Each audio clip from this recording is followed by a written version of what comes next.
Hi, this is Dan Jurgens, and if you want to have a good time, keep listening to the Krypton Report. It's a bird. It's a plane. This is Jason J. Lewis, the voice of Superman on Justice League Action. This is Mark Wade, writer of Superman Birthright. And you're listening to The Krypton Report, the All Things Kryptonian podcast, including Superman and Supergirl. We discuss games, movies, cartoons, TV shows, and comics. Find us on Facebook, Instagram, YouTube, and Twitter.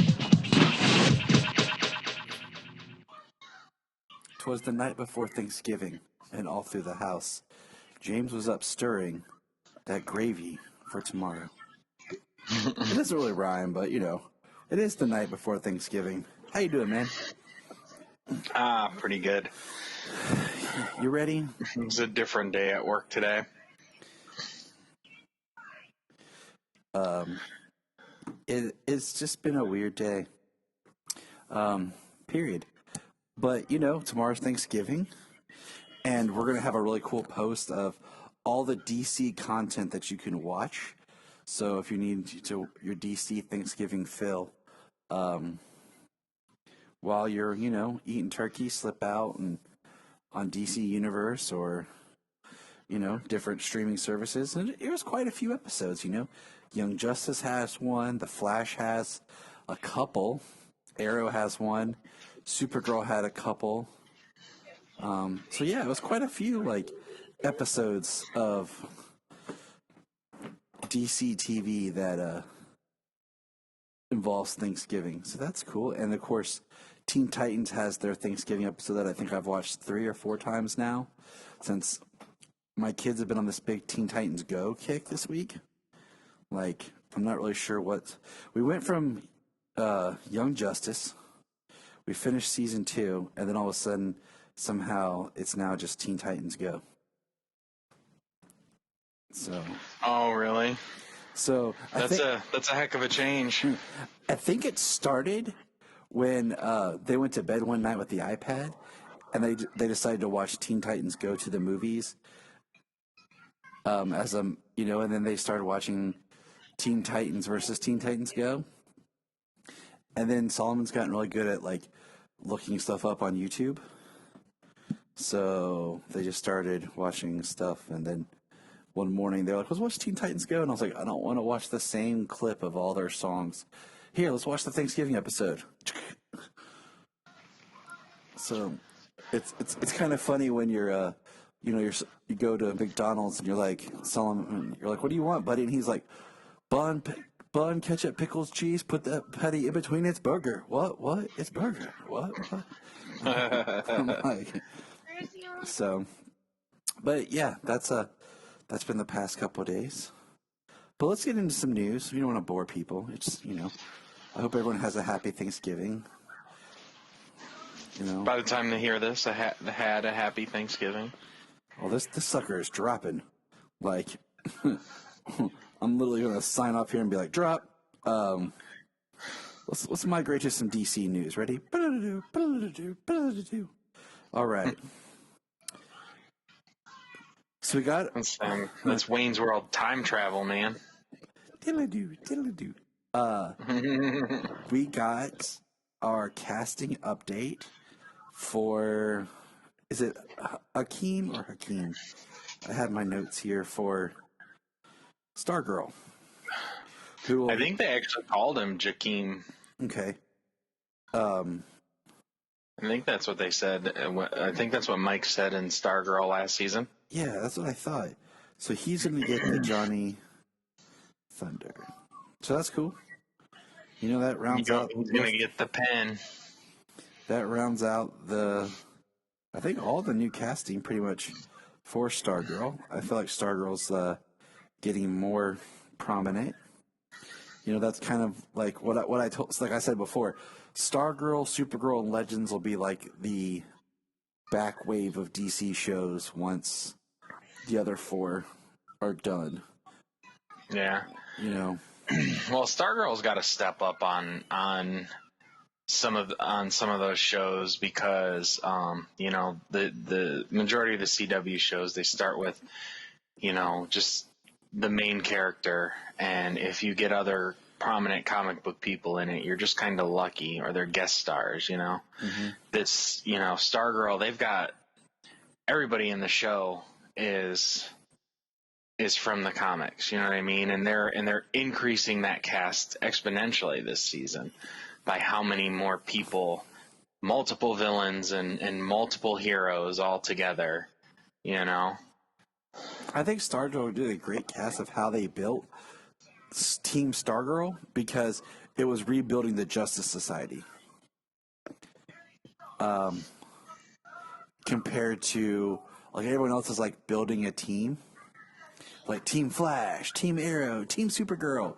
This is where it's like the hero and then maybe a side hero. These are also like prominent heroes of the Justice Society. So I think it gives it a different kind of feel and vibe to how she got her team together. And I'm excited for this show. My buddy Donovan had just started watching it. He's been behind, and he was pretty pumped. He started the first episode today, so I'm looking forward to hearing what he has to say as he watches it.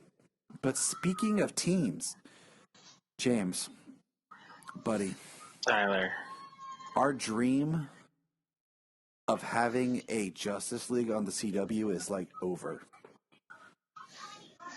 I know, right? Sadly, it has just been reported that this will be the last season of Black Lightning. And that'll be season 4 will be its final season. And I'm just kind of like, man, like post-crisis, like I thought we would have a way of refreshing stories, refreshing plot, you know, bringing new life. Because, I mean, it was like Crisis and then the last episode or 2 episodes of Black Lightning, so they didn't really get a chance to really, you know, do anything. And, you know, we wanted Static Shock to come onto the series. Guess that's not going to happen because they didn't announce that. But they've been very hush-hush, I will say, about all the series. Stargirl's the only one I feel like has actually had attention. Everything else. I mean, it would be pretty cool if they did introduce Static Shock and created a Static Shock CW show. Now that would fit. You got a teenager, right? That on CW's brand. It almost teenage feels like, hero. I almost feel like that's the backdoor. This pilot they should work on the Painkiller. You know. So I don't know. I just feel like a whole Milestone Universe TV series would be awesome. Just like on HBO, like Milestone. You know, you have Static, you have Icon and Rocket. And... You know, I just feel like that would be a really unique voice to hear in the comics in its own show. So, but yeah, I'm just kind of bummed because I liked Black Lightning.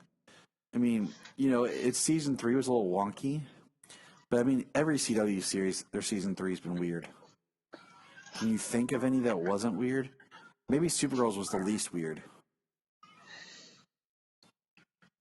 I'd probably have to say that Supergirl's is probably the least weird.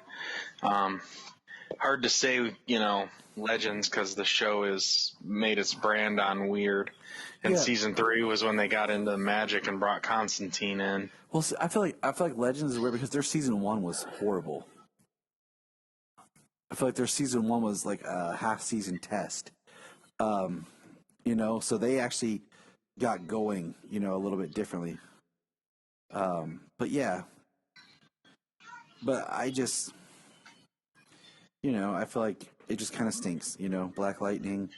Now, at this point, the only 2 people left are Barry and Clark. Those were the only 2 left standing from the Justice League photo, from the Justice League still. And White Canary. From the end of Crisis. And White Canary. Oh, yeah, and White Canary, 3 of them, yeah. Yeah, because Batwoman doesn't count because we have a whole new Batwoman. So, like, you know, you can't just invite this person you just met that you've never fought with or know to join your team who didn't share this experience with you. But if Supergirl's going, that means Martian Manhunter's going.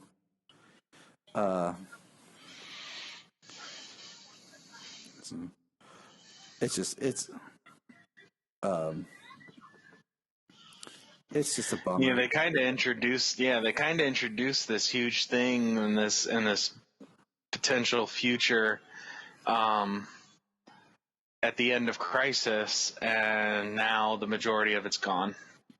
Yeah. It's going to be interesting, you know. The only new show we're getting is Superman and Lois. As the others, you know, we lost one, we're losing two more. All right, but let's move on. Let's move on to some good news. We got a picture of Starfire's costume for Titans. They teased first like the digital kind of mock-up of what it's going to look like. And then we got the actual actress wearing the costume. And I think it looks pretty dope. Oh yeah, yeah, it looks fantastic. I mean, it's obviously purple. It's got a lot of really cool gold trim. It's got green in it, and I mean, it looks kind of like, I don't know. It kind of looks like maybe an alien spacesuit or something. It does, and like, what do you call it? I was a little hesitant of like what it might be, just because thinking about how Starfire's costumes usually are, or she's drawn, or like even in the video games, like it's more like a glorified bathing suit. Right. You know, like, well, you know what they've said in the past is Tamaranians they didn't really wear clothes. So the fact that she wore any at all was only for comics. I mean, that's why I like Starfire. Because she wears almost nothing? Yeah. Yeah. That's why I love the the Titans movie, where it shows how Starfire first showed up, and she kisses Robin, and that's how she learns her language and everything, and all the Titans are all there, and they're like, Right. But I like how, like, on there, they always draw her just a little bit taller. Yeah, I like that. So yeah, she looked really good, and they did the story well. So I'm excited. I think it looks good. We haven't got an official Starfire costume. We've kind of like teased with it, and I feel like this is even just a behind the scenes photo. Like, it's not a camera ready or filming photo. It's not an on-set photo, but neither was the Red Hood. Like, it was an official photograph, an official costume release photograph is all it was. Yeah. And not even done with all the background crap that the CW has always done for theirs. But I mean, think about, like we've talked about before, like it's like a high quality camera test, like a photo reveal. Yeah. I mean, think about before, when like the first photo of the Flash came out of his costume, it looked horrible. Like, he looked weird.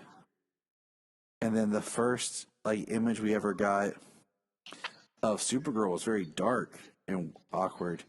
And it was just kind of I was gonna say the only costume reveal that we got, or the first costume reveal photo that we got from all of those shows, that looked good, photo and all, with all of the Photoshop work done to it, was Kane's Batwoman reveal. Yeah. Major hero wise, because I feel like they did some cool stuff with some of the minor ones like Rain and Mon-El.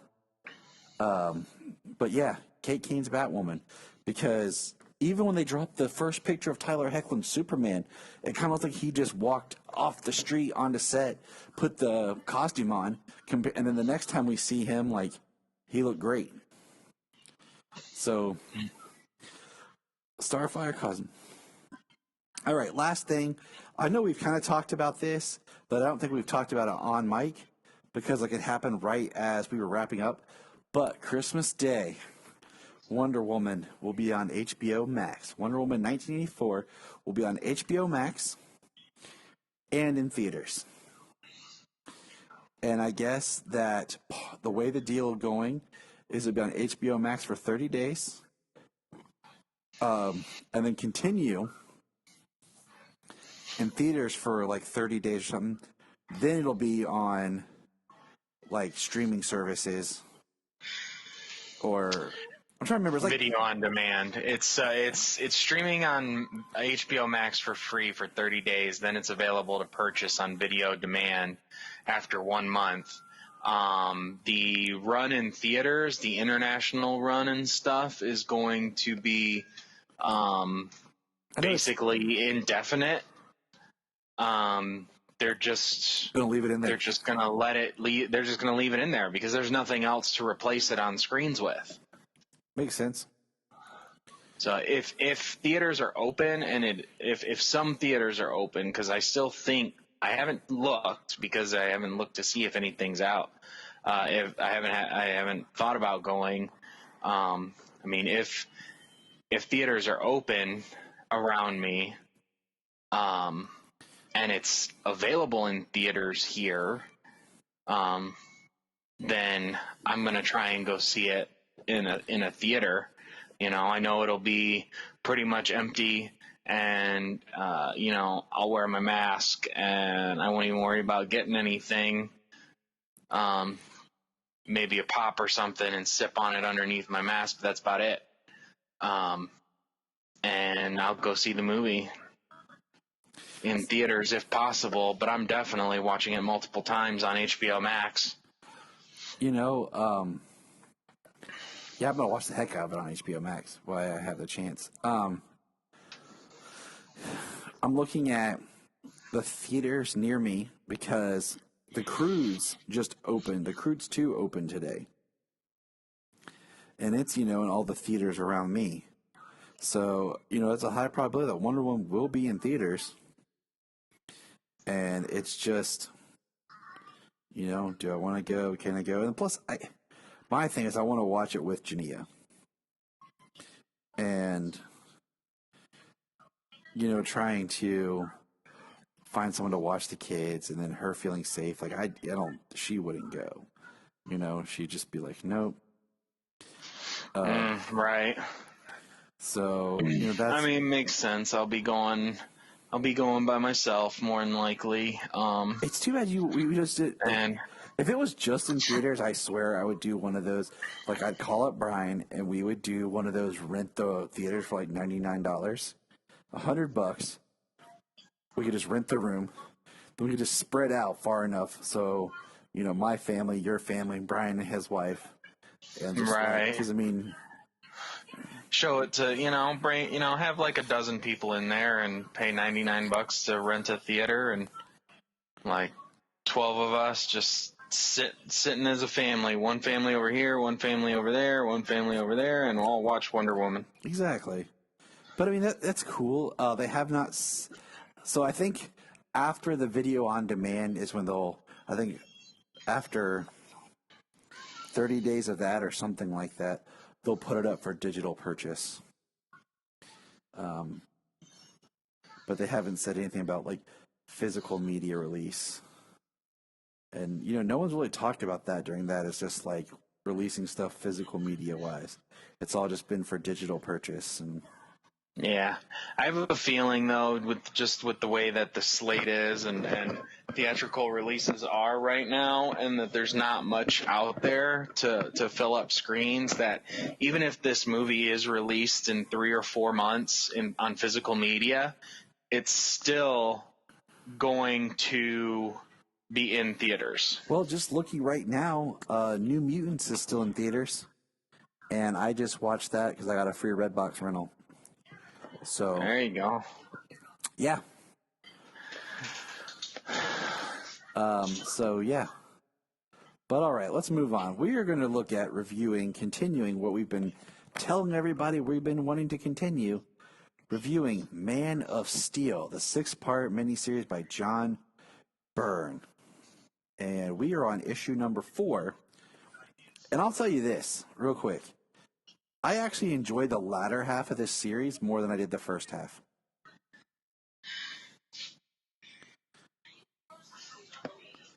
Did you?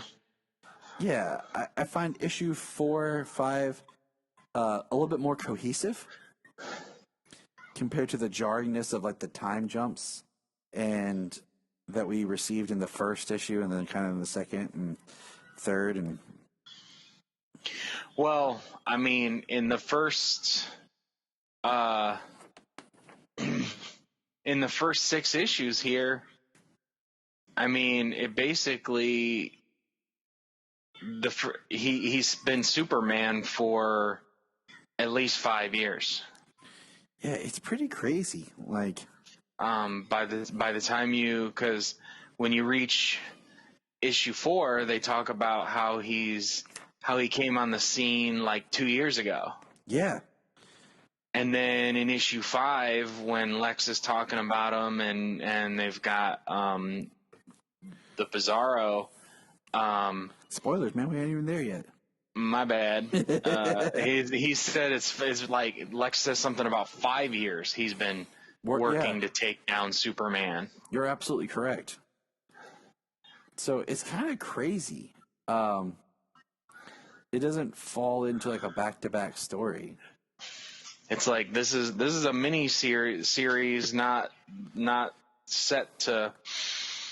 set to launch a bunch of stories. It's I don't know. It's the time jumps. It's just weird. It's just interesting telling a story this way when the Superman series is supposed to pick up right after this. Yeah. It's like it's speeding us through the high points so that we can jump into the new ongoing or something. Yeah, it's like, does the ongoing pick up after this? Like, does he know about Krypton and everything, or are these stories from during the time when he was Superman, or during the times he was Superman and after? Like, it's just a lot of time. It's weird, in my opinion. Have 6 issues span his whole career. Yeah, or I mean, even 5 or so years. I mean, that's the whole beginning of his career. But I do like. Okay, so let's get this episode. This one being entitled "Enemy Mine." Lois shows up to Clark's apartment, and it is interesting in this because Lois is walking around his apartment and talking. She sees the picture of him in football, and he's like, "I played a little football in high school. Kind of lost interest. Of course, I try to keep in shape." Lois is still mad at Clark for basically feeling like he stole the Superman story from her. I find it just some of their banter very interesting. I find it interesting how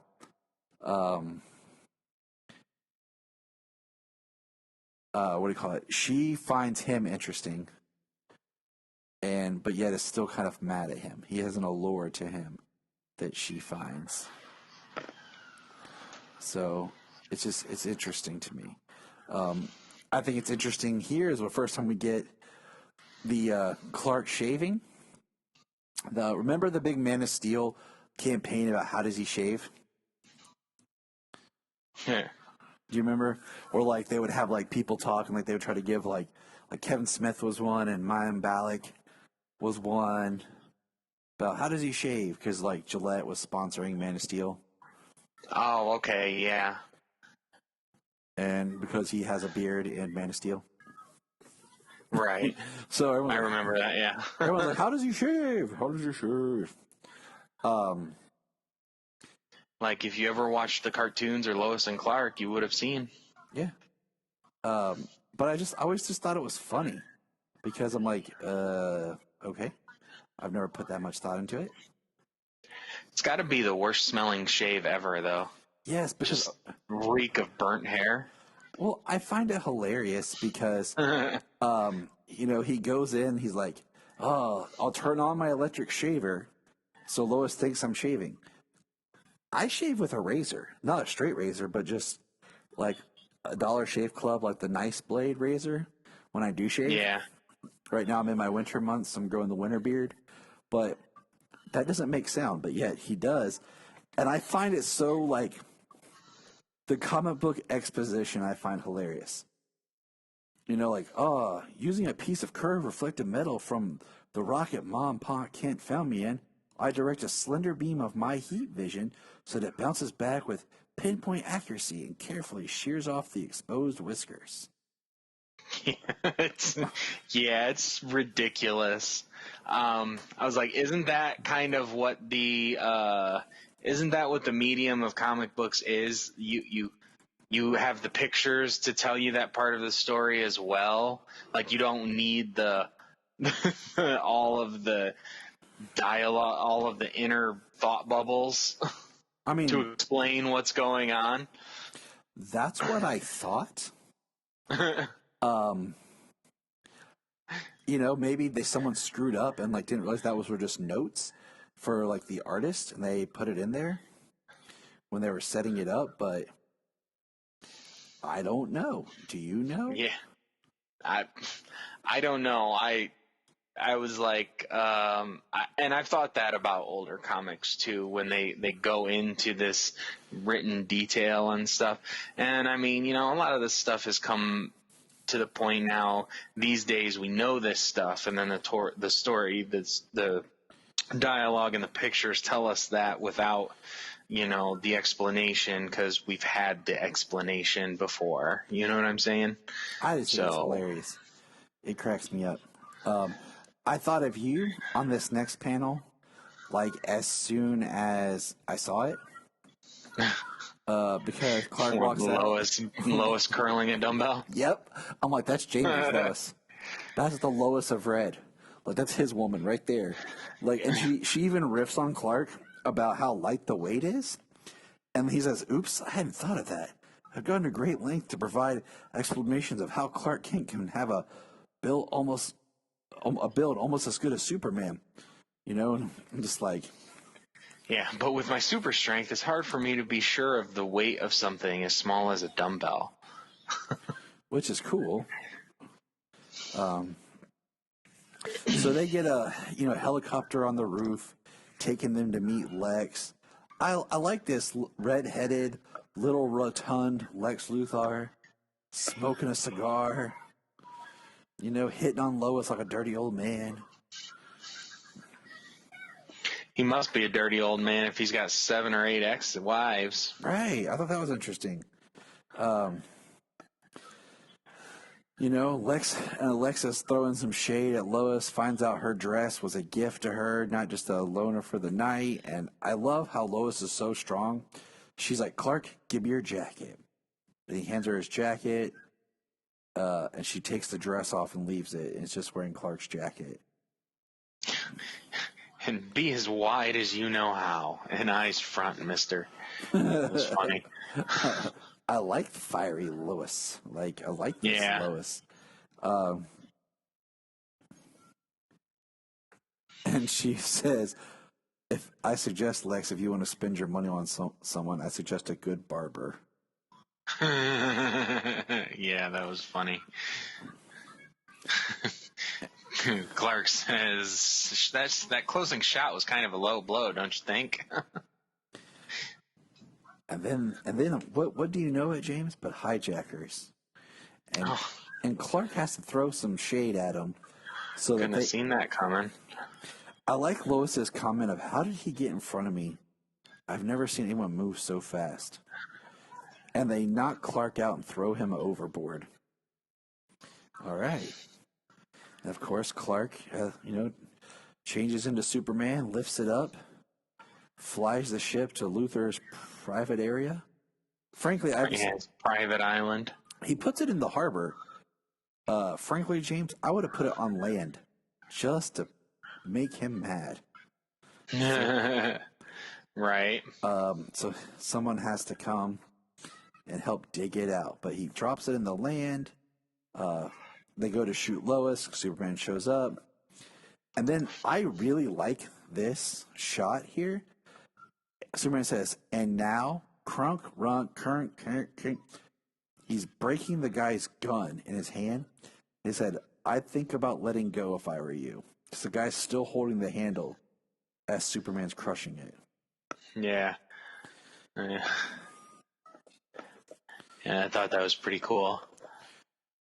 As he's crushing it, the magazine falls out because he breaks the gun.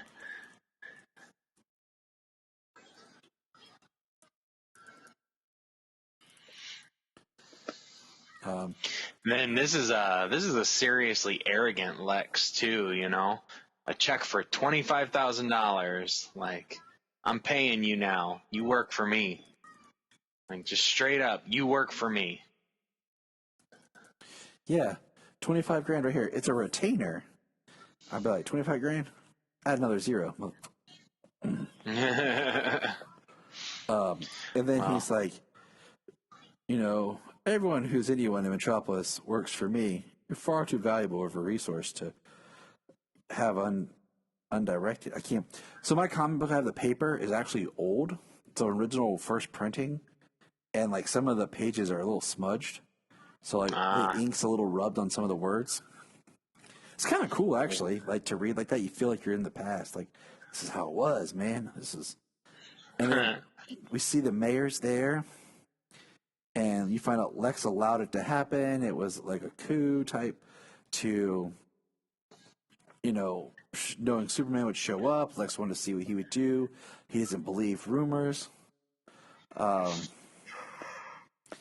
then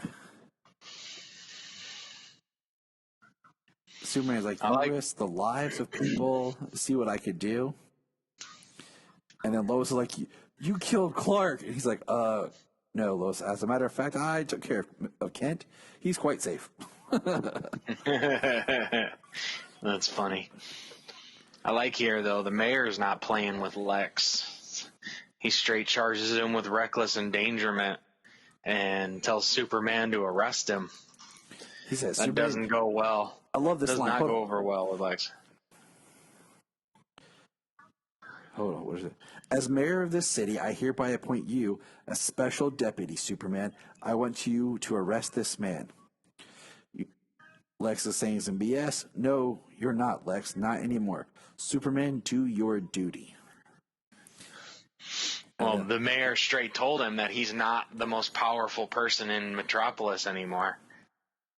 Lex can't stand that thought.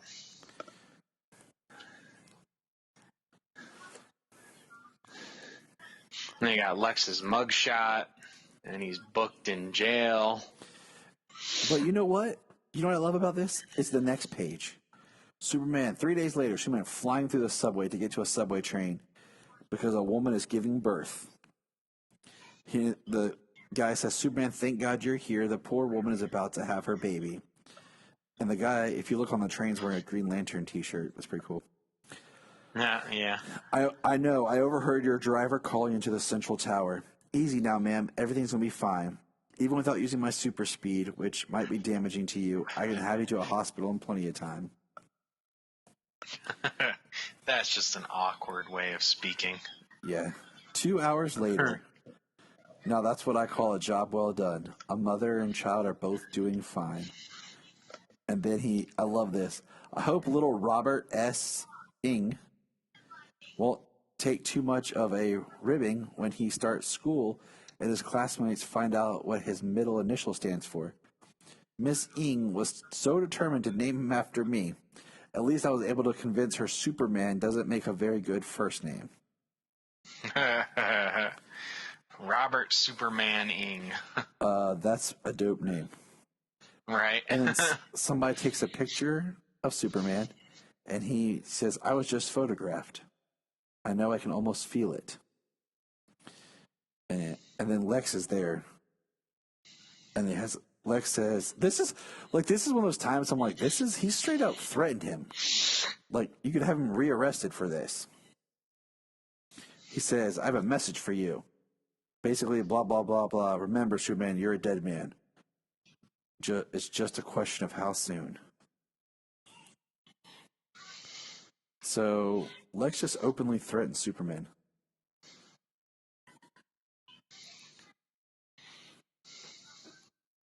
Yeah, he does. Lex is a mean dude.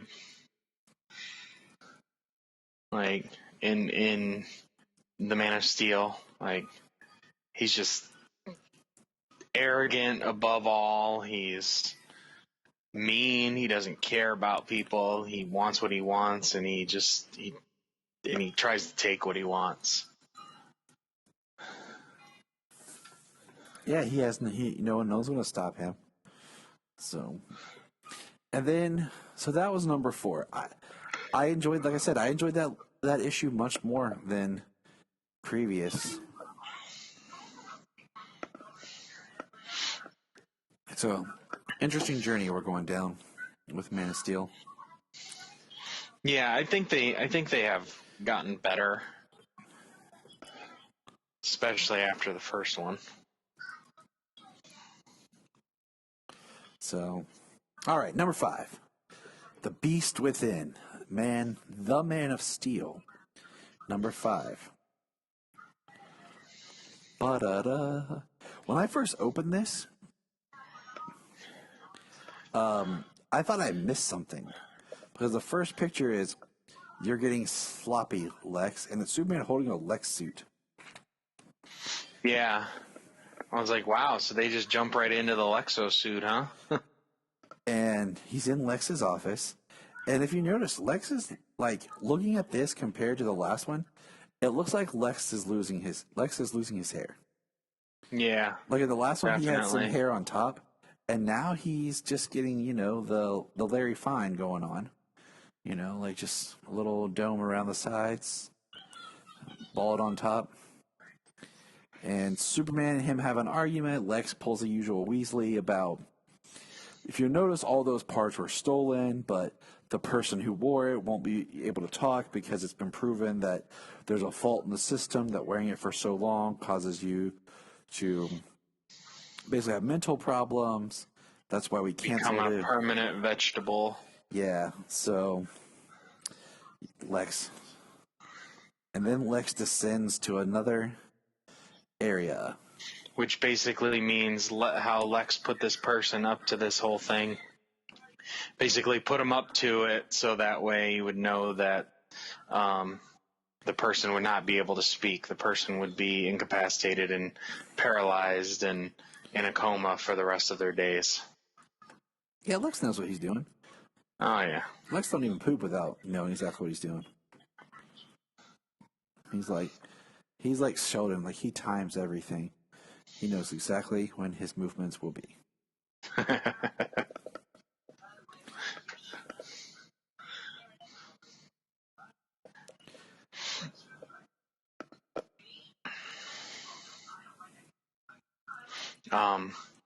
It's interesting though here, like they scan him to create a synthetic version of him. Yeah, he's talking about the machine. Where's it? The data that... hold on.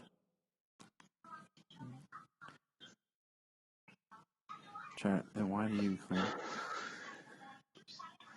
I monitor the incoming data. He talks about basically the machine can replicate any kind of DNA or sources, but his alien DNA caused an issue. Lex is like, he's perfect. He's perfect. I just keep hearing Eartha Kitt in my head. And then he passes. That over the top. Yes. Yeah. The forgotten Catwoman. Not as forgotten as Halle Berry is remembered as being the horrible one, but Eartha Kitt's just forgotten because nobody thinks about it. And then he falls over. And he says, the doctor says, Superman is an unknown form of life. The Matrix is rejecting the alien DNA. So let's pause real quick here. What are your thoughts and feelings on Bizarro? I don't think we've ever really talked too much about. I think we've touched on it, but I don't know if we've ever dug deep about Bizarro. So, I mean, the most common Bizarro I'm familiar with is a failed clone. I'm less familiar with the Bizarro from Bizarro World. The whole backwards planet and everything. God, that is the most hard comic book stuff to read in the entire world. It is. It really is. It takes forever because you got to read it and then you got to think about it backwards. What they're not saying, that it means the opposite, and then even the pictures, the characters, how they're drawn differently. Like a Bizarro Flash is fat and slow. See, that's my quick thing is I don't like Bizarro World. I don't like that everyone has a Bizarro, that you have Bat-Zarro. I don't. I like the idea of Bizarro as being the failed clone of Superman. Yeah, I mean, it doesn't seem like it would work even in a multiverse. It would just be so chaotic, and once you got these super beings, they would destroy the world. Yeah,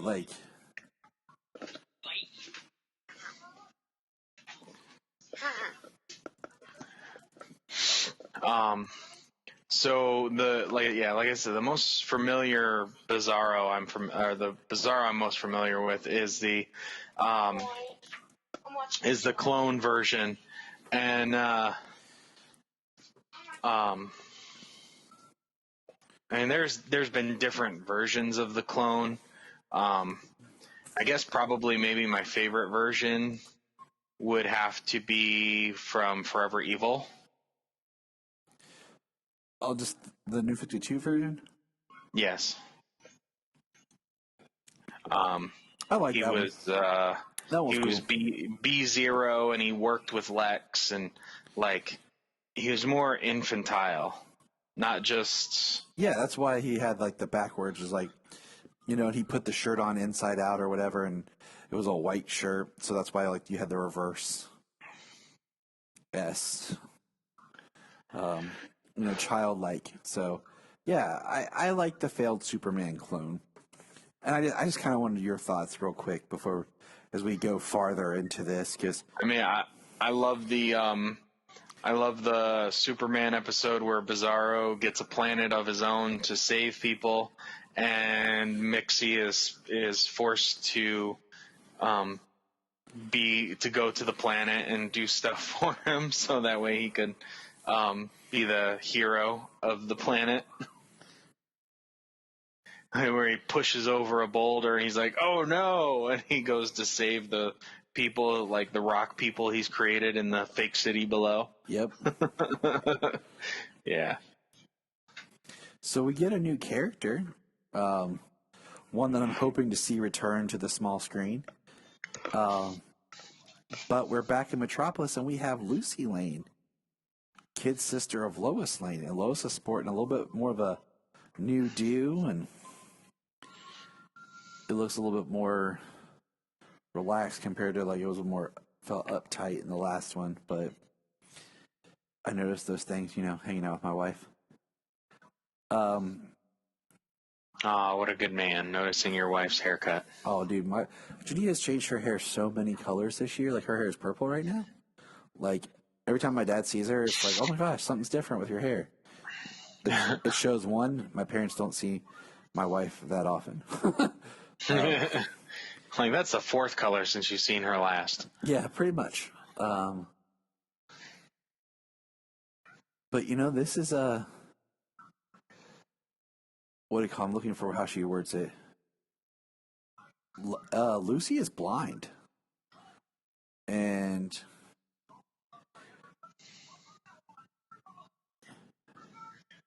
it's very interesting that she's she's wearing these sunglasses and she's arguing with Lois about being blind and how she feels now, and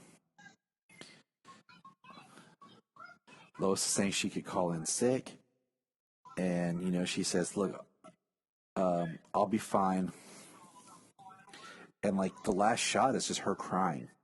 And that was a very strong like introduction to this character, and it makes me wonder, like, are there stories going on in between these issues? Like, what's the significance of each issue? Just a major like event, you know? Right. Yeah, I'm not sure. Maybe we can get Phil on our last episode to talk about Man of Steel, and he can tell us of the history, everything. He can tell me about, you know, the day he woke up and it was first printed, and like how he went down to the store and picked it up, and all was right in the world. Right. So we cut to Superman helping an ambulance. You know, ambulance stuck in, like, looks like got a flat. Superman just picks it up, flies it.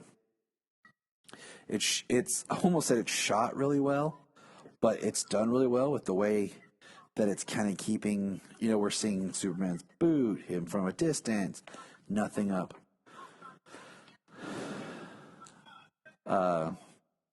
And we see him fly off. And then this got me. This last panel right here of Lucy, this made me stop and like, wait, did I just read what I think I read? And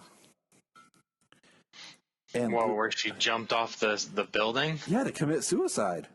Yeah. I was like, holy cow, because she just says, "Forgive me, Lois." Like, and I was like, what? Yeah. I was like, wow, that escalated quickly. Yeah, exactly. I was like, holy cow, like, and she gets caught by Superman. And we get if you notice in the coloring, there's like some white here and there, but his hand is white. His hair is shaggy. Yeah, in the next panel below, his face kind of looks white, and it looks like there's red stuff on her face. I think that's intentional in the coloring, but it could just be the comic I have decomposing. You know, the bottom panel, that's a very slick looking Clark Kent. You know, he's got the bottle rim glasses. His hair looks back. He looks like, you know, sleeves rolled up. Very what would become, you know, Dean Kane style Clark. Yeah. Our first post Man of Steel live action Superman, as we've talked about before. But, you know, Clark being suave, man. I like my Clark being cool, but I don't know. He can't be too suave. Can't be too cool, you know? Like, I mean, he's got to be like a normal guy, you know? I mean, not awkward, but also not like your standout cool guy. You know, he's got to be quick. It's already hard to not stand out being as tall and as jacked as he is all the time. He's got to be quick as a joke and to light up a smoke. You know what I'm saying? You got to wear some loose fit clothing. You know, some old clothing. And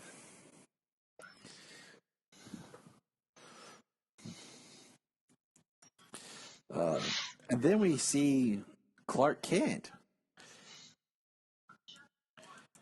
And we turn around and real Clark, has turned to Superman and is approaching Clark Kent. He turns around and it's straight on Bizarro Clark Kent. Like, hair is shaggy, he's all white. It's funny, like his Superman cape is hanging out of the coat, and as we go down and see the shirt, the jacket is open, and it's just a jacket and pants over the Superman suit. And what I find interesting is they just copied his DNA, not his memories or personality. So how would the clone know that he's Clark Kent? Well, interestingly enough, I just watched the Connor episode of Titans last night. Which is an amazing episode. I just rewatched Titans Season 2 myself. And they talk about what does she call it? Basically, like, the memories are stored at a genetic level. I love and that. some things are passed, and some things like that are passed on. See, I love it because I think, a really good, I think, Titans episode would be something like Focusing with Connor, where he finds a way to kind of blend his mind to Superman and Lex into one. And Connor actually becomes a stronger character in the sense that he's able to tap into his Lex intelligence. Right. Like the way he's able to learn and adapt. So he not only now becomes the power of Superman, but the brain of Lex, which I don't think we've ever really seen get explored like it should. In Smallville, Connor. Yeah, he had like 100 issues and didn't get explored to my knowledge. Yeah. In Smallville, the series, like, Clark's DNA kind of overwrote a lot of Lex's DNA. So, as this, it was kind of cool how they slipped him in there because all of a sudden, like, we just were dealing with a Lex Luthor clone, and then Tess goes to kill him, and the needle bends. And then the next time we see him, he's growing a full head of black hair because his Superman DNA side has taken over. Right. So I know we're going on like Connor, but I think a really cool kind of like bizarro like storyline into a Superboy storyline would be cool because you couldn't clone Kryptonian DNA straight because we're missing elements on Earth to do so. It always comes out failed. That's why they have to introduce the human DNA. Yeah. But back to the story. Bizarro cracks Superman and sends him flying through a wall out of the Daily Planet building. Like you said, it's an awesome shot of Superman just flying. Yeah, it looks like the door exploded off the hinges in the picture. And then there's that bottom panel of him sitting there with the coat on, the cape out. That's what I'm gonna cosplay as, dude. Right here, straight up, Bizarro Superman I'm gonna wear. There you go. The khaki pants with the cape hanging out, the shirt and a jacket. That'll go over well. Heck yeah, that's awesome. You'll be like one of like 5 people who know what I'm doing. And then they keep fighting, and then I always think this is interesting. Is Superman, like, is this because of maybe the aura thing of Superman about, like, how it radiates from him? But as they're fighting, like, the jacket goes away because Superman uses heat vision, and there's Bizarro in his Superman suit, but now it's like, it's not purple yet, because sometimes they put him in purple, but it's like a dark purplish blue and like a dark maroon red, and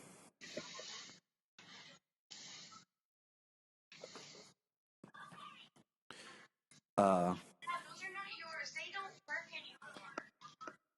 Those are not yours. it looks cool, but it's like, why how did his suit change?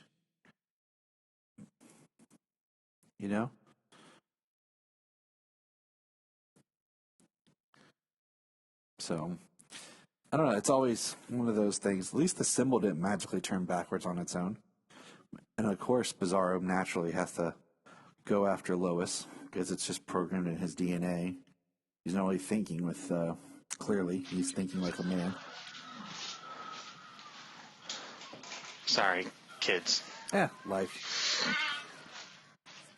But he's trying to take Lois. He forces his mouth on Lois's. Very bad, Bizarro. And then Bizarro... right here's another thing, right here. Okay, after Bizarro kisses Lois, she says, "Don't believe it. 5 years I've been dreaming of being kissed by Superman. Now this thing." So there's another 5 years. Yeah. So that's 5 years since Superman revealed himself at the end of issue 1. Or was it the end of issue 1? Yeah. Yeah.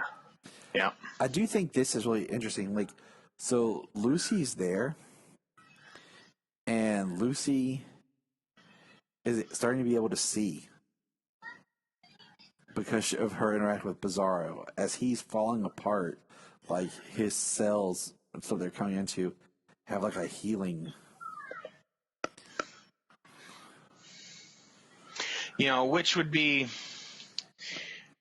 Which in my opinion would probably work better if he was like a clone, but it's not quite a clone. You know what I mean? He wasn't birthed. He wasn't made from Superman's DNA. Right. I don't know if that's. Yeah, I don't know. I don't know if this was what the ideas about cloning were at this time. Right. But just having a physical scan, a cellular scan, doesn't make it a clone, at least to what we know. So like the cells aren't because they even Kryptonian in nature, because even cloned. He says it's not organic. It has the necessary components to mimic living cells, but it's not alive, and that means our ugly friend is some kind of android, an artificial being just one step ahead of a robot. So yeah. And Superman says, I gotta hit it with everything I've got. So he's just kind of like this weird, not clone as we would think of it, creature. Yeah, like just from what we know. Yeah, like from Alien, kind of like, you know how they're robots, but they're synthetic people, or like they feel kind of real, but like they bleed white, and yeah, that's kind of how I think about it now. Yeah, I mean, it's not the clone with what we think. Like if this was generated, like if this was grown Kryptonian cells, like from our knowledge of all the different things, like especially Smallville, Clark's cells have an incredible regenerative property, and you would think like cloned Kryptonian cells, as they broke down like this, could like heal her eyes. But like we said, it's not organic. It's not his cells. It's not Kryptonian. Yeah, it's weird. It's trying to mimic his cells. It's very interesting. Superman flies into it. Bizarro blows up, and Lucy can see as Bizarro's ash rolls down.